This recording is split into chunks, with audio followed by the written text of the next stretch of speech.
कुछ धनी किसानों ने मिलकर खेती के लिए एक कुआं बनवाया।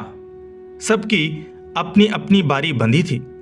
कुआं एक निर्धन किसान के खेतों के पास था, लेकिन उसे पानी नहीं मिलता था। धनी किसानों ने खेतों में बीज बोकर सिंचाई शुरू कर दी। निर्धन किसान बीज भी नहीं बो पा रहा था। उसने धनवानों की बड़ी आरजू मिन्नत की, लेकिन एक न सुनी गई। निर्धन बरसात से पहले खेत में बीज भी न बो पाया तो भूखा मर जाएगा। यह सोचकर अमीर किसानों ने उस पर दया की और बीज बोने के लिए एक रात 3 घंटे की सिंचाई का मौका दे दिया। उसे एक रात के लिए ही मौका मिला था, वह रात बेकार न जाए, यह सोचकर एक किसान ने मजबूत बेलों का एक जोड़ा भी दे दिया ताकि वह पर्याप्त पानी निकाल ले। निर्धन तो जैसे इस मौके की तलाश में था। उसने सोचा, इन लोगों ने उसे बहुत सताया है। आज 3 घंटे में ही इतना पानी निकाल लूंगा कि कुछ बचेगा ही नहीं। इसी नियत से उसने बैलों को जोता, गादी पर बैठा और बैलों को चलाकर पानी निकालने लगा।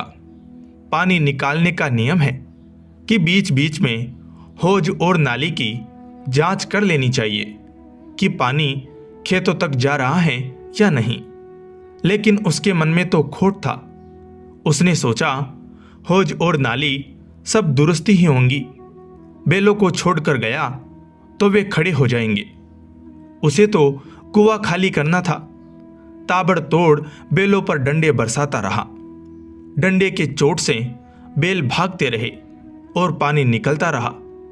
3 घंटे बाद दूसरा किसान पहुंच गया, जिसकी पानी निकालने की बारी थी। उसने बैल खोल लिए और अपनी खेत देखने चला। वहां पहुंचकर वह छाती पीटकर रोने लगा।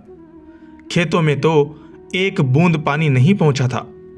उसने हौज और नाली की तो चिंता ही नहीं की थी। सारा पानी उसके खेत में जाने की बजाय कुएं के पास एक गड्ढे में जमा होता रहा। अंधेरे में वह किसान खुद उस गड्ढे में गिर गया। पीछे पीछे आते बैल भी उसके ऊपर गिर पड़े। वह चिल्लाया तो दूसरा किसान भागकर आया और उसे किसी तरह निकाला। दूसरे किसान ने कहा, परोपकार के बदले नीयत खराब रखने की यही सजा होती है।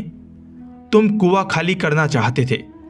यह पानी तो रिसकर वापस कुएं में चला जाएगा, लेकिन तुम्हें अब कोई फिर कभी न अपने बैल देगा, नहीं कुआं। तृष्णा यही है। मानव देह बड़ी मुश्किल से मिलता है। इंद्रिया रूपी बैल मिले हैं हमें अपना जीवन सत्कर्मों से सींचने के लिए, लेकिन तृष्णा में फंसा मन सारी बेईमानी पर उतर आता है। परोपकार को भी नहीं समझता। ईश्वर से क्या छुपा है। वह कर्मों का फल देते हैं, लेकिन फल देने से पहले परीक्षा की भी परंपरा है। उपकार के बदले अपकार नहीं, बल्कि ऋणी होना चाहिए। तभी प्रभु आपको इतना समतावान बनाएंगे कि आप किसी पर उपकार का सुख ले सके। जो कहते हैं कि लाख जतन से भी प्रभु कृपालु नहीं हो रहे, उन्हें विचारना चाहिए कि कहीं उनके कर्मों में कोई ऐसा दोष तो नहीं जिसकी वह किसान की तरह अनदेखी कर रहे हैं और भक्ति स्वीकार नहीं हो रही। धन्यवाद दोस्तों।